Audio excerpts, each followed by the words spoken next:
Hello दोस्तों, आप सभी का स्वागत है हमारे YouTube चैनल एसएससी कोचिंग पे। तो दोस्तों, आज का टॉपिक है बौद्ध धर्म, जो कि बौद्ध धर्म से जो प्रश्न आते हैं एग्जामों में।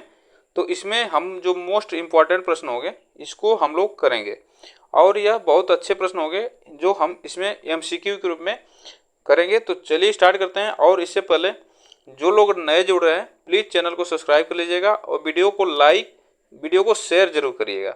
तो चलिए स्टार्ट करते हैं आज का पहला प्रश्न। तो आज का पहला प्रश्न हम लोग करते हैं। तो आज का पहला प्रश्न है, बौद्ध धर्म के संस्थापक कौन थे? तो बौद्ध धर्म के संस्थापक कौन थे? महात्मा बुद्ध, गौतम बुद्ध, श्रवण बुद्ध, ऋषभदेव। तो बौद्ध धर्म के संस्थापक कौन थे यह आपको बताना है। तो इसमें जो बौद्ध धर्म के संस्थापक थे गौतम बुद्ध थे। तो ऑप्शन इसमें हमारा बी से होगा। चलिए आगे चलते हैं। इसमें हम प्रश्न एक एक करके सभी को हम लोग करेंगे, ठीक ना। चलिए आगे चलते हैं। गौतम बुद्ध का जन्म हुआ था। गौतम बुद्ध का जन्म कब हुआ था?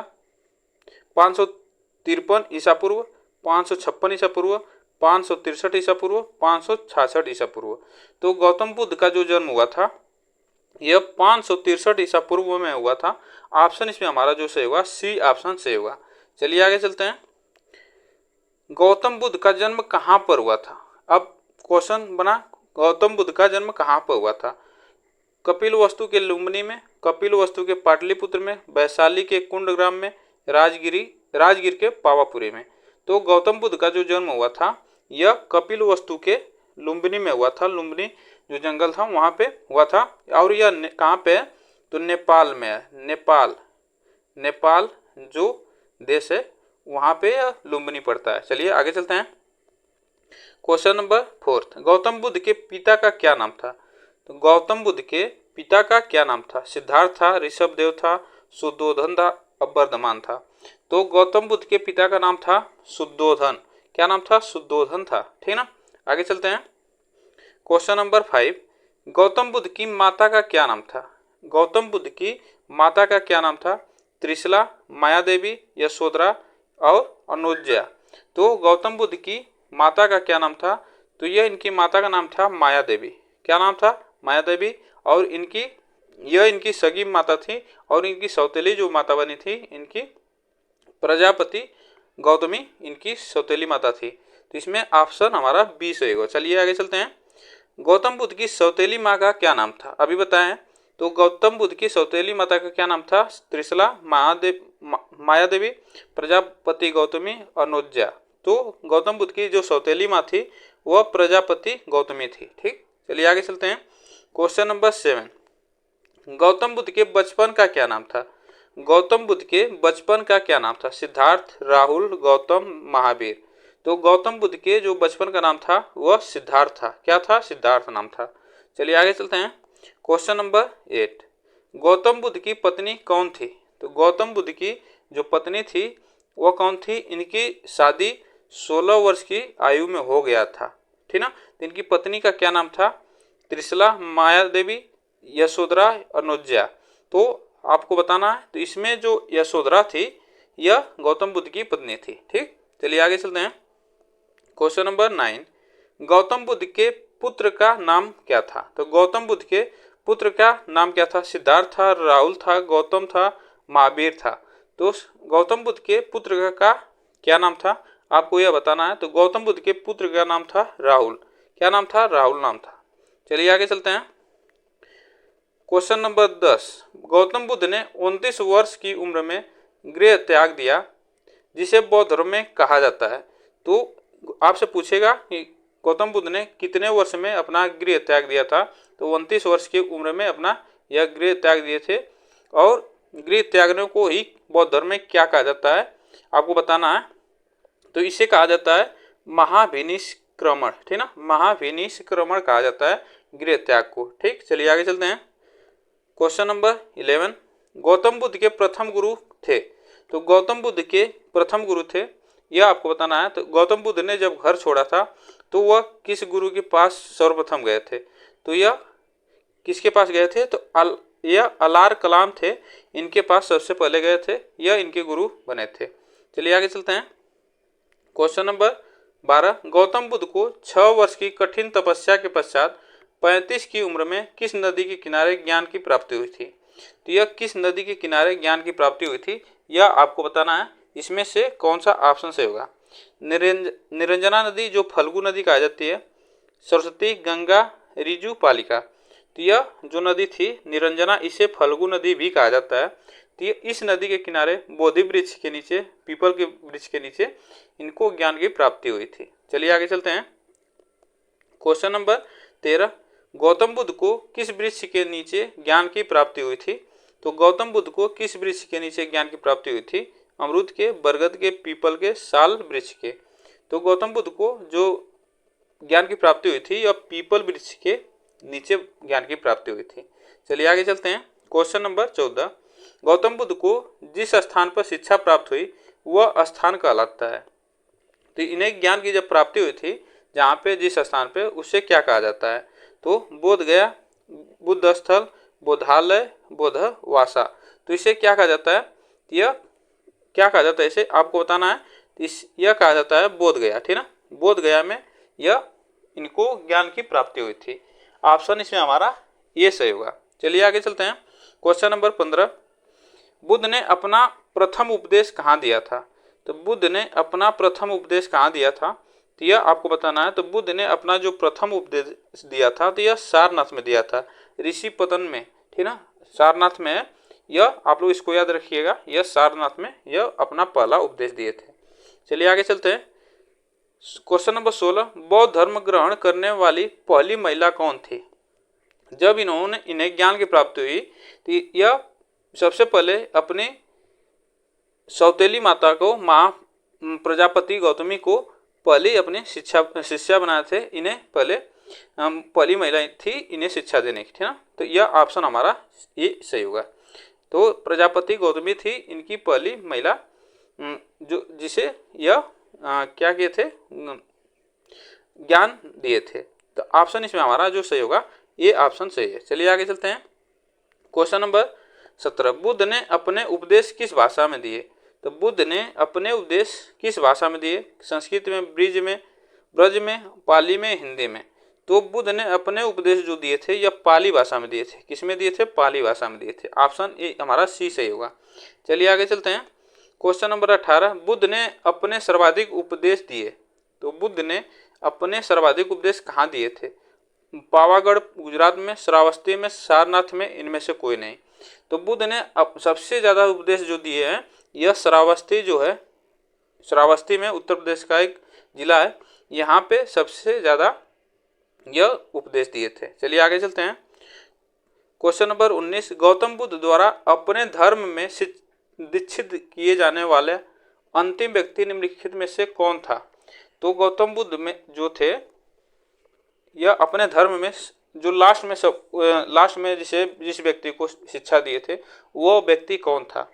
तो वह व्यक्ति कौन था, तो यह सुभद्र था, ठीक ना, सुभद्र यह नाम का एक व्यक्ति था। इसे शिक्षा दिए थे सबसे लास्ट में, अंतिम व्यक्ति यही था। चलिए आगे चलते हैं। एशिया का ज्योतिपुंज, लाइट ऑफ एशिया कहा जाता है। तो यह किसे कहा जाता है, महात्मा बुद्ध को, ऋषभ देव गौतम बुद्ध को और श्रवण बुद्ध को, गौतम बुद्ध को। तो आपको बताना है तो इसे किसे कहा जाता है, तो लाइट ऑफ तो गौतम बुद्ध को कहा जाता है। ऑप्शन इसमें हमारा जो सही होगा डी ऑप्शन सही है। चलिए आगे चलते हैं। क्वेश्चन नंबर 21, गौतम बुद्ध की मृत्यु कब हुई थी। तो गौतम बुद्ध की मृत्यु कब हुई थी, 482 ईसा पूर्व, 483 ईसा पूर्व, 473 ईसा पूर्व, 463 ईसा पूर्व। यह आपको बताना है। तो गौतम बुद्ध की मृत्यु कब हुई थी, इसमें से कौन सा ऑप्शन हमारा सही होगा। तो इसमें से जो ऑप्शन सही होगा 483 ईसा पूर्व में इनकी मृत्यु हुई थी। चलिए आगे चलते हैं। क्वेश्चन नंबर 22, गौतम बुद्ध की मृत्यु किस स्थान पर हुई थी। तो गौतम बुद्ध की मृत्यु किस स्थान पर हुई थी, कुशीनगर, देवरिया, पाटलिपुत्र, राजगिरी, वैशाली। तो गौतम बुद्ध की जो मृत्यु हुई थी यह कुशीनगर में हुई थी। कहाँ पे हुई थी, कुशीनगर में हुई थी। यह आप लोग याद रखिएगा। यह जो देवरिया जिला है उस यहाँ वहाँ देवरिया जिला में कुशीनगर है, वहीं पे इनकी मृत्यु हुई थी। आगे चलते हैं। गौतम बुद्ध की मृत्यु को बौद्ध धर्म में कहा जाता है। तो जो इनकी मृत्यु जब हुई उसे बौद्ध धर्म में क्या कहा जाता है, तो महाभिनिष्क्रमण, महापरिनिर्वाण, सविनिष्क्रमण और सपरिनिर्वाण। तो आपको बताना है तो उसे बौद्ध धर्म में कहा जाता है महापरिनिर्वाण, थी ना, इसे महापरिनिर्वाण कहा जाता है। ऑप्शन इसमें हमारा बी सही होगा। आगे चलते हैं, क्वेश्चन नंबर 24, बौद्ध ग्रंथ पिटकों की रचना निम्नलिखित में से किस भाषा में की गई। तो जो पिटक हैं वह इसकी भाषा, जो बौद्ध ग्रंथ की, यह एक बौद्ध ग्रंथ की पिटक जो रचना है उसकी किस भाषा में लिखी गई है। तो आपको बताना है संस्कृत में, प्राकृत में, पाली में, अर्धगामी में। तो यह जो भाषा है पाली में लिखी गई है, ठीक ना। चलिए आगे चलते हैं, क्वेश्चन नंबर 25, निम्न में से कौन एक त्रिपिटक का अंग नहीं है। तो आप लोग सुने हुए जो बौद्ध धर्म से, तो इसमें कौन सा नहीं है, इसमें जो जात तक है यह नहीं है। विनय पिटक, सूत पिटक, अभिधम्म पिटक, यह 3 पिटक होते हैं बौद्ध धर्म के। ऑप्शन इसमें हमारा जो सही होगा सी ऑप्शन सही है, यह नहीं है। चलिए आगे चलते हैं, जातक किसका ग्रंथ है। अब जातक किसका ग्रंथ है, शैव का, बौद्ध का, वैष्णव का, जैन का। तो आपको बताना है जातक किसका ग्रंथ है, इसमें से कौन सा ऑप्शन हमारा सही होगा। तो यह बौद्ध धर्म का ही ग्रंथ है एक जातक। चलिए आगे चलते हैं, क्वेश्चन नंबर 27, कौन सी बौद्ध रचना गीता के समान पवित्र मानी जाती है। तो कौन सी रचना है गीता के समान पवित्र मानी जाती है। जातक, बुद्ध चरित्र, धम्मपद, पिटक।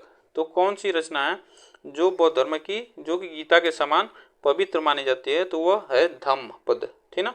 धम्मपद है, यह गीता के समान पवित्र मानी जाती है। चलिए आगे चलते हैं, गौतम बुद्ध द्वारा भिक्षुणी संघ की स्थापना कहाँ की गई। तो गौतम बुद्ध द्वारा भिक्षुणी संघ की स्थापना कहाँ पे की गई थी। सारनाथ में, कपिलवस्तु में, वैशाली में, गया में। तो इसमें से कौन सा ऑप्शन से होगा, इसमें से कौन सा ऑप्शन से होगा। तो यह वैशाली में की गई थी, ठीक ना, यह वैशाली में की गई थी। ऑप्शन इसमें हमारा सी सही होगा। चलिए आगे चलते हैं, क्वेश्चन नंबर 29, प्रथम बौद्ध संगीति कब हुई थी। प्रथम बौद्ध संगीति कब हुई थी, यह आपको बताना है। 483 ईसा पूर्व, 255 ईसा पूर्व, प्रथम शताब्दी ईस्वी की, 383 ईसा पूर्व। तो कब हुई थी यह आपको बताना है। तो प्रथम बौद्ध संगीति जो हुई थी 483 ईसा पूर्व में हुई थी। ऑप्शन इसमें हमारा जो सही होगा ये ऑप्शन सही है। चलिए आगे चलते हैं, प्रथम बौद्ध संगीति कहाँ हुई थी। अब पूछ रहा है कहाँ हुई थी प्रथम बौद्ध संगीति, यह आपको बताना है। पाटलिपुत्र में, वैशाली में, राजगीर में, कुंडल में। तो प्रथम बौद्ध संगीति कहाँ पे हुई थी, तो यह हुई थी कहाँ पे, राजगीर में हुई थी प्रथम बौद्ध संगीति। ऑप्शन सी हमारा इसमें सही होगा, राजगीर में। प्रथम बौद्ध संगीति के समय अध्यक्ष कौन था, आपको बताना है। तो प्रथम बौद्ध संगीति के समय अध्यक्ष कौन था, महाकश्यप, वसुमित्र, अघोष, सबाकामी, मोगलीपुत्र। तो इसमें कौन था प्रथम बौद्ध संगीति के अध्यक्ष, आपको बताना है। यह महाकश्यप था जो कि उस समय प्रथम बौद्ध संगीति के अध्यक्ष थे। चलिए और किसके शासनकाल में हुआ था यह भी जान लेते हैं। प्रथम बौद्ध संगीति किसके शासनकाल में हुआ था, कालाशोक के, अशोक के, कनिष्क के, अजातशत्रु के। इसमें से कौन सा ऑप्शन से होगा, तो यह आपको बताना है। तो इसमें जो हुआ था अजातशत्रु के शासनकाल में प्रथम बौद्ध संगीति हुई थी। चलिए आगे चलते हैं, क्वेश्चन नंबर 33, द्वितीय बौद्ध संगीति कब और कहाँ हुई थी। द्वितीय बौद्ध संगीति कब और कहाँ हुई थी यह आपको बताना है। तो इसमें से कौन सा ऑप्शन सही होगा। तो द्वितीय बौद्ध संगीति कहाँ हुई थी, तो द्वितीय जो बौद्ध संगीति थी 383 ईसा पूर्व वैशाली में हुई थी। प्रथम बौद्ध संगीति के 100 साल बाद 383 ईसा पूर्व में हुई थी। ऑप्शन इसमें हमारा जो सही होगा डी ऑप्शन सही है। चलिए आगे चलते हैं, क्वेश्चन नंबर 34, द्वितीय बौद्ध संगीति के समय अध्यक्ष कौन थे। तो द्वितीय जो बौद्ध संगीति हुई थी उसमें अध्यक्ष कौन था, आपको बताना है। तो उस समय अध्यक्ष था यह ऑप्शन इसमें जो हमारा सही होगा सबाकामी था द्वितीय बौद्ध संगीति के अध्यक्ष। ऑप्शन इसमें हमारा जो सही होगा सी ऑप्शन सही होगा। चलिए आगे चलते हैं, क्वेश्चन नंबर 35, द्वितीय बौद्ध संगीति किसके शासनकाल में हुई थी। तो द्वितीय बौद्ध संगीति किसके शासनकाल में हुई थी यह आपको बताना है। तो द्वितीय बौद्ध संगीति जो हुई थी यह कालाशोक के शासनकाल में हुई थी, कालाशोक के शासनकाल में हुई थी। आगे चलते हैं, तृतीय बौद्ध संगीति कब और कहाँ हुई। तो तृतीय बौद्ध संगीति कब और कहाँ हुई थी यह आपको बताना है। इसमें से कौन सा ऑप्शन सही होगा। तो तृतीय बौद्ध संगीति कब और कहाँ हुई थी यह आपको बताना है। तो यह तृतीय जो बौद्ध संगीति है 255 ईसा पूर्व पाटलिपुत्र में हुई थी। कहाँ पे हुई थी? पाटलिपुत्र में हुई थी। ऑप्शन इसमें हमारा जो सही होगा बी ऑप्शन सही है। चलिए आगे चलते हैं। तृतीय बौद्ध संगीति के समय अध्यक्ष कौन था? तो अध्यक्ष उस समय कौन था आपको बताना है। तृतीय बौद्ध संगीति के समय, तो उस समय तृतीय बौद्ध संगीति के समय अध्यक्ष था वसुमित्र या अश्वघोष, ठीक ना। ऑप्शन इसमें हमारा बी से होगा, सॉरी ऑप्शन इसमें हमारा डी से होगा।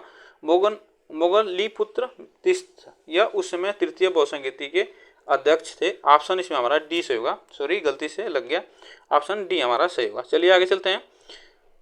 तृतीय बौद्ध संगीति किसके शासनकाल में हुई थी? तृतीय बौद्ध संगीति किसके शासनकाल में हुई थी? कालाशोक के, अशोक के, कनिष्क के, अजातशत्रु के। तो तृतीय जो बौद्ध संगीति हुई थी वह किसके शासनकाल में हुई थी? तो यह अशोक, सम्राट अशोक के शासनकाल में हुई थी। तो यह ऑप्शन हमारा बी इसमें सही है। चलिए आगे चलते हैं। क्वेश्चन नंबर 39, चतुर्थ बौद्ध संगीति कब और कहाँ हुई? तो चतुर्थ जो बौद्ध संगीति है कब और कहाँ हुई थी यह आपको बताना है। इसमें से कौन सा ऑप्शन हमारा सही होगा? तो यह ऑप्शन जो हमारा सही होगा यह ईस्वी की प्रथम शताब्दी कुंडलवन, यह कुंडलवन जो है जम्मू कश्मीर में है, ठीक ना। तो यह आप लोग याद रखिए कुंडलवन में हुई थी प्रथम शताब्दी में हुई थी बौद्ध संगीत, चतुर्थ बौद्ध संगीति। ऑप्शन इसमें हमारा सी सही है। चलिए आगे चलते हैं। चतुर्थ बौद्ध संगीति के समय अध्यक्ष कौन था? तो चतुर्थ बौद्ध संगीति के समय अध्यक्ष था यह वसुमित्र या अश्वघोष था। यह ऑप्शन हमारा जो सही होगा बी ऑप्शन सही है, ठीक। चलिए आगे चलते हैं। क्वेश्चन नंबर 41, चतुर्थ बौद्ध संगीति किसके शासनकाल में हुई थी? तो चतुर्थ जो बौद्ध संगीति थी वह किसके शासनकाल में हुई थी? यह हुई थी कनिष्क के शासनकाल में, ठीक ना। ऑप्शन इसमें हमारा जो सही होगा सी ऑप्शन सही है। चलिए आगे चलते हैं। बौद्ध संगीतियों के 4 आयोजकों का सही क्रम क्या है? तो बौद्ध संगीति के 4 आयोजकों का सही क्रम क्या है इसमें से आपको बताना है। तो इसमें जो ऑप्शन सही होगा, कौन सा ऑप्शन सही होगा? इसमें जो ऑप्शन सही होगा हम लोग का, तो यह सबसे पहले अजातशत्रु के शासनकाल में हुई थी, फिर कालाशोक, फिर अशोक, फिर कनिष्क के। तो यह 4 जो है क्रम है, ठीक ना, चारों आयोजक इस तरह हुए थे। तो ऑप्शन इसमें हमारा ए सही होगा। चलिए आगे चलते हैं। बुद्ध ने अपने जीवन की अंतिम वर्षा ऋतु कहाँ बिताई थी? तो बुद्ध ने अपने जीवन की अंतिम वर्षा ऋतु कहाँ बिताई थी? सारनाथ में, श्रावस्ती में, वैशाली में, कुशीनगर में। तो बुद्ध ने अपने जीवन की अंतिम वर्षा ऋतु कहाँ बिताई थी? इसमें से कौन सा ऑप्शन से होगा? यह कुशीनगर में बिताई थी, कुशीनगर में बिताई थी। चलिए आगे चलते हैं। निम्नलिखित में से कौन सा एक अन्य तीनों के समकालीन नहीं था? तो इसमें से कौन सा एक अन्य तीनों के समकालीन नहीं था? ऑप्शन इसमें कौन सा हमारा सही होगा? तो कौन सा समकालीन नहीं था? तो इसमें जो ऑप्शन सही होगा यह मिलिंद था, जो कि यह अन्य तीनों में से समकालीन नहीं था। ये तीनों में से गौतम बुद्ध, बिंबिसार और प्रसेनजित से यह समकालीन नहीं था। ऑप्शन इसमें हमारा जो सही होगा डी ऑप्शन सही है। तो दोस्तों अभी क्वेश्चन है, तो देखिए फिर भारत से दक्षिण की ओर के देशों में बौद्ध धर्म का कौन सा संप्रदाय प्रचलित हुआ? तो भारत से दक्षिण की ओर बौद्ध धर्म का कौन सा संप्रदाय प्रचलित हुआ? शून्यवाद, महायान और हीनयान। तो इसमें से कौन सा प्रचलित हुआ आपको बताना है। तो यह हीनयान था, यह प्रचलित हुआ था भारत से दक्षिण की ओर देशों में, ठीक ना। ऑप्शन इसमें हमारा डी सही है। चलिए आगे चलते हैं। किस भाषा का ज्यादा प्रयोग बौद्धवाद के प्रचार के लिए किया गया? तो बौद्धवाद के प्रचार के लिए किया गया था संस्कृत, शैरसेनी, पाली, प्राकृतिक। तो किस भाषा का प्रयोग बौद्धवाद के प्रचार के लिए किया गया था? तो यह पाली भाषा का प्रयोग किया गया था। किसकी? पाली भाषा का प्रयोग किया गया था। क्वेश्चन नंबर 48, मठ और स्तूप किस धर्म से संबंधित है? जो मठ है और स्तूप है किस धर्म से संबंधित है? बौद्ध धर्म से, ईसाई धर्म से, हिंदू धर्म से, जैन धर्म से। तो मठ और स्तूप किस धर्म से है? यह बौद्ध धर्म से संबंधित है। ऑप्शन इसमें हमारा जो सही होगा ये ऑप्शन सही है। चलिए दोस्तों यह आज का लास्ट क्वेश्चन था। आप लोग को वीडियो कैसी लगी कमेंट बॉक्स में जरूर बताइएगा और वीडियो को लाइक शेयर जरूर करिएगा। और जो लोग नए जुड़ रहे हैं प्लीज़ चैनल को सब्सक्राइब कर लीजिएगा। फिर मिलेंगे नेक्स्ट वीडियो में, आज के लिए बस इतना ही।